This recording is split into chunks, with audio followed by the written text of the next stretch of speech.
साधना सफल क्यों नहीं हुई? साधु बोला, गुरुदेव, एक बात बताइए। मैं 12 वर्ष से इस वन में जप तप कर रहा हूँ, लेकिन मुझे साधना में अब तक कोई सफलता क्यों नहीं मिली? क्या आप मुझे बता सकते हैं कि मेरी साधना कब सफल होगी? एक बार की बात है, एक जंगल में एक साधु रहता था। साधु 12 वर्ष से जप तप और ध्यान आदि कर रहा था, लेकिन उसे सफलता और शांति नहीं मिली। एक दिन की बात है, एक अन्य महात्मा का उसकी कुटी पर आगमन हुआ।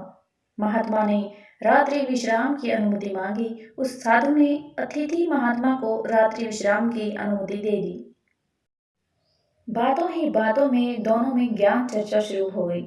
चर्चा से साधु को पता चला कि यह तो बड़े ही विद्वान और तत्वदर्शी महात्मा हैं। इनसे अपनी समस्या पूछना चाहिए।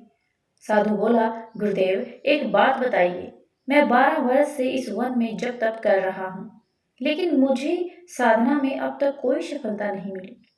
क्या आप मुझे बता सकते हैं कि मेरी साधना कब सफल होगी?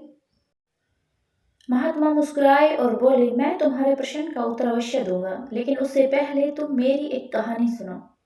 एक बार घूमते घामते एक वन में दो चींटियां मिल गई। आपस में बातचीत की तो पता चला कि एक शक्कर के पहाड़ पर रहती थी और एक नमक के पहाड़ पर। नमक के पहाड़ वाली चींटी ने शक्कर के पहाड़ वाली चींटी से पूछा, बहन कैसी हो? शक्कर के पहाड़ वाली चींटी बोली, मैं तो मजे में हूँ, हर समय मुंह में मिठास लेकर घूमती हूँ। तुम कैसी हो?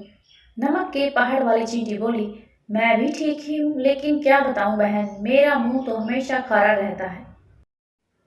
फिर क्या था, नमक के पहाड़ वाली चींटी शक्कर के पहाड़ वाली चींटी के साथ चल दी, लेकिन अब भी नमक की एक डली उसके मुंह में रखी थी।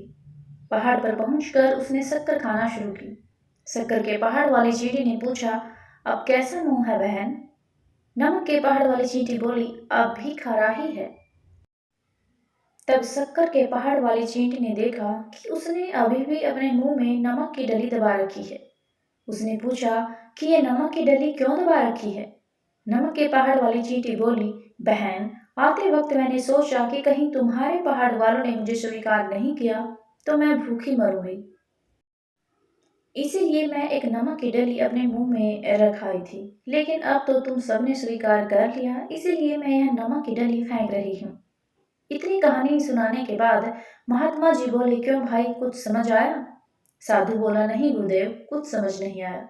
महात्मा जी बोले, अरे भाई, सीधी सी बात है, तुम भी नमक की डली को निकाल फेंको। तब साधु को 12 साल पुरानी बात याद आई। 12 साल पहले वह एक सेठ था जो सांसारिक जीवन की कठिनाइयों से तंग आकर घर बार छोड़कर जंगल में निकल गया था। लेकिन तब उसने यह सोचकर कि साधना में सफलता नहीं मिली तो मेरा क्या होगा, यह सोचकर एक बेशकीमती हीरा अपनी कुटिया के पीछे छुपा दिया था। वह महात्मा उसी हीरे को नमक की डली बोल रहे थे। बस फिर क्या था, उसने वह हीरा महात्मा को सौंप दिया और कहा कि इसे किसी सत्कार्य में लगा देना। अब मुझे इसकी कोई आवश्यकता नहीं। वह हीरे का मोह ही था जिसके कारण उन्हें अब तक साधना में सफलता नहीं मिली थी।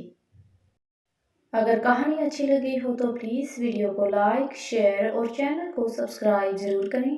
वीडियो देखने के लिए आप सभी का बहुत बहुत धन्यवाद।